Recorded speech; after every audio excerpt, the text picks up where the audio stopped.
going to talk about innovation with Tony Venegrove of milesfinchinnovation.com.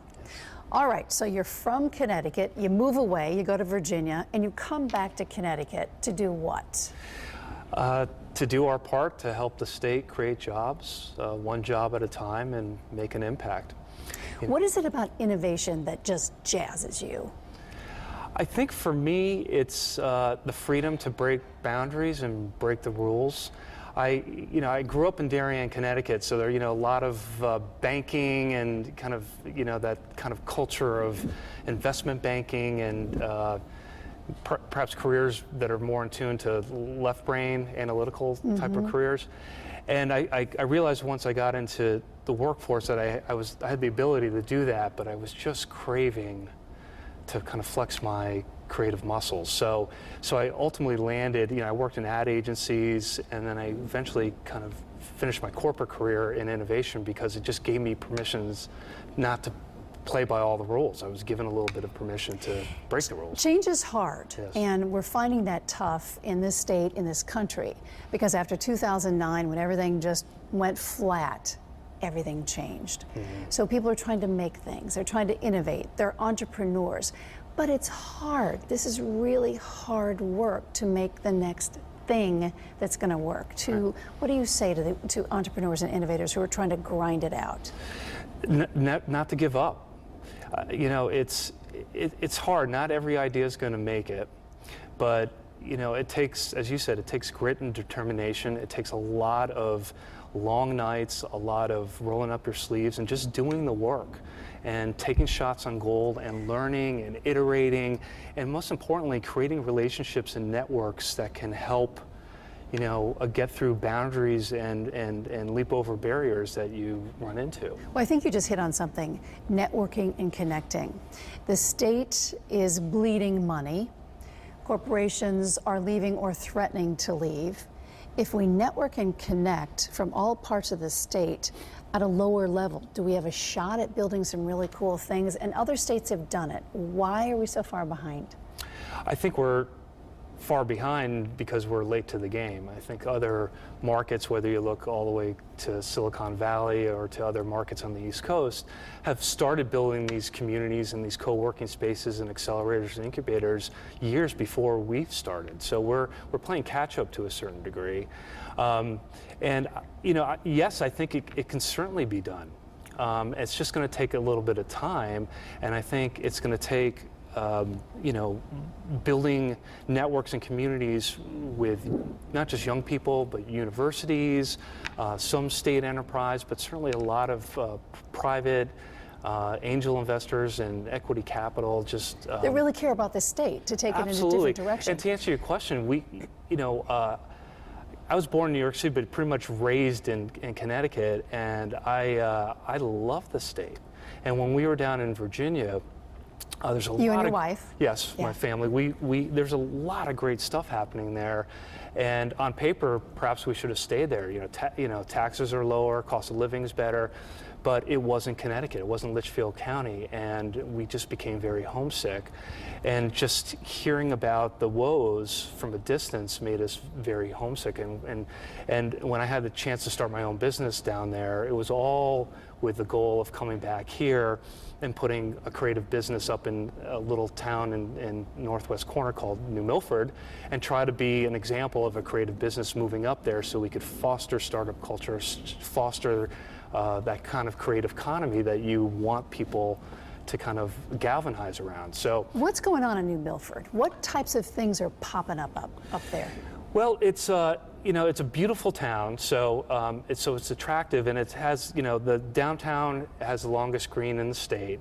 I did not know that. Yes, and it's and there's a lot of history. Roger Sherman used to live in town, there's some wealthy folks that are investing in the area. In particular, in the downtown, there's a firm called Bank Street Investments buying and restoring these beautiful buildings on downtown and inviting new businesses to come in. So in downtown New Milford, you have some cool art galleries, You have this great event space that just Taking opened up. vacant spaces and making something out Yeah, of and there's them. still vacancies and there's things turning over, but there's just a little bit of a vibe starting to happen there. And so now, if you think about the eastern part of the state, kind of vertically, you have Stanford, and the Stanford Innovation Center is doing great things.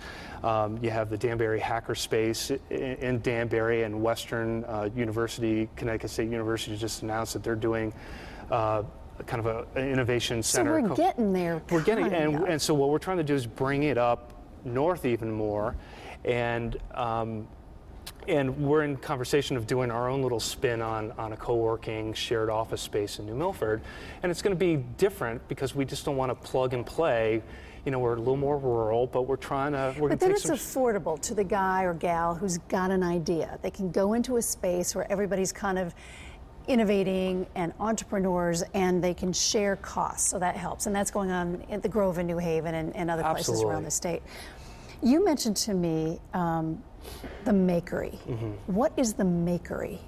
The makery is a concept I've had for a couple of years since I've been back.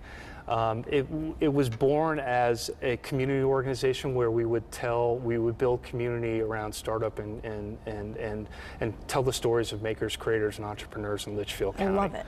And so my hypothesis when I came back was there's a whole bunch of cool people doing really interesting stuff, but because it's more rural, they're all hiding out in their house. So we're trying to, bring them out into the light and figure out who are you, what are you doing, and what do you need, and from there we'll build it and grow. And through incubating that for a couple years, that's what's kind of led us to folks approaching me and saying, well, maybe Makery should be kind of a co-working space as well. So we're evaluating it and exploring it. That's my next question. Yeah. Miles Finch Innovation. Why did you name it Miles Finch? This is an interesting story. There's so many innovation companies that are this, that, and I wanted to embed a story in the name. So I'm a big fan of the Galapagos Islands. It's on my bucket list to get there. I think that's like the Earth's incubation center, innovative center, the way all the plates are moving, and it seems to conjure up all this kind of new environmental kind of plant life and species. So anyway, the inspiration came from Charles Darwin, who voyaged all the way down there, discovered 17 species of finches, and it was through trying to figure out why there was such diversity on such a small piece of land that led him to connect the dots, and he kind of completed his work. So miles represents the distance he had to travel to get inspired, and the finches represent the All aha makes moment. sense. Okay, so if you're the hub, and everybody comes to Tony Venegrove, what happens? What happens? Well, basically, What do you want to happen? 'Cause you I might want be the them to tell me connector. their problems and what they're struggling with and what they're trying to do. So what I do in my practice in terms of innovation and new product development, a lot of it is pulling and trying to get down to what's the real problems that they're trying to face with their business, what are the objectives they're trying to achieve, and once you kind of get there and really have an honest assessment of what the problems are, then we can kind of get to work and figure out what we can do to kind of come up with new ideas. You said you're getting your master's degree in what? Leading innovation and change. Okay, leading innovation and change. Do the textbooks get it? Do the professors get it? Because as we said at the start, this is hard stuff. So you're going to get a master's degree in this, and if I said you had a crystal ball in front of you in the state of Connecticut in 5 years, what's going to happen? Are we going to connect those dots? Are we going to get it? I hope so. I think so. I mean, I think there's folks that get it. We just have to build that critical mass, and I think the academic literature has plenty of great insights related to innovation. Because you said and it's to psychology. change. A lot of it is psychology. Some of it, and there's a lot of room for process and modeling, but there's little in the academic research about what it takes to really lead innovation, and that's kind of an emerging field, and that's an area with some of the creative leadership work I do that I'm very passionate about is what does it really take to create the environment for innovation to take place. I'm a big fan of the late Warren Bennis, great leadership guru, and he had this great quote.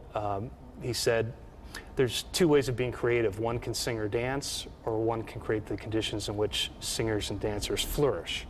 And to me, that's what creative leadership is all about, is creating the conditions for creativity to thrive, whether it's in an organization or even to a state. You know, a state's a little bit of a different kind of environment, but it's still, you know, in terms of policies and strategic relationships, what can we do to create the environment for innovation and creativity to flourish in the state? What do you think tangibly we're going to make in the next 5 to 10 years? Are we going to be a research and development state? Are we going to be just an innovative state? What widgets are we going to make? Do we need to bring back factories? Do we, in a environmentally friendly way? What do we need to do? Because everybody's trying to figure it out. You know, I think it's going to be a mix. I mean, certainly we have a rich history of big industry in the state, you know, going back hundreds of years of manufacturing. You know, it seems biotech is an area where the state's trying to attract attention. You know, I have a lot of passion for my little corner of the state, and what we have going for us up there is farming and agriculture and and art. And so those two things together are pretty interesting from my perspective, and it just begs a lot of innovation around food and agriculture. And so a couple examples of that. There's a great entrepreneur, Ben Piletsky, has South Farms in Morris, Connecticut. He's turned a farm into a great event center. He's building a commercial kitchen. He wants to create an ag tech. People need to know that outside of your community. And that's, you know, thus Makery. You know, we want to kind of create those. Did you buy the .com yet? Yes, oh yeah. Good boy. It's makeryct.com. All right. And so there's an example like that. I have good friends of mine who created a growing cylinder concept in their backyard. They've been testing it. They have world-renowned scientists across the country and some big kind of national agencies interested. Some are on their board, and they're looking for big funding to launch this thing. The company's called Arise. It started in a New Milford backyard. It's, you know, there's pockets of opportunity, and some will hit it big, some won't. For those that don't hit it big, they will take learning. They might develop a little bit of a core competency or a little widget that might be pivoted and lead them to another opportunity. That's part of, I think, what's attractive to entrepreneurs, is you never know quite. It's not a straight line. It always goes like this. And and if you expect a linear path, it's not the career for you.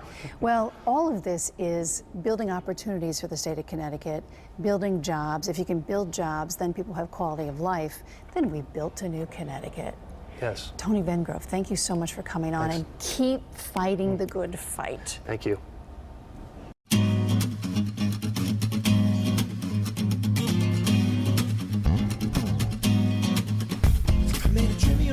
When we're missing, who's this girl? Spend all night kissing, and the bubbles right here. Then who else is missing?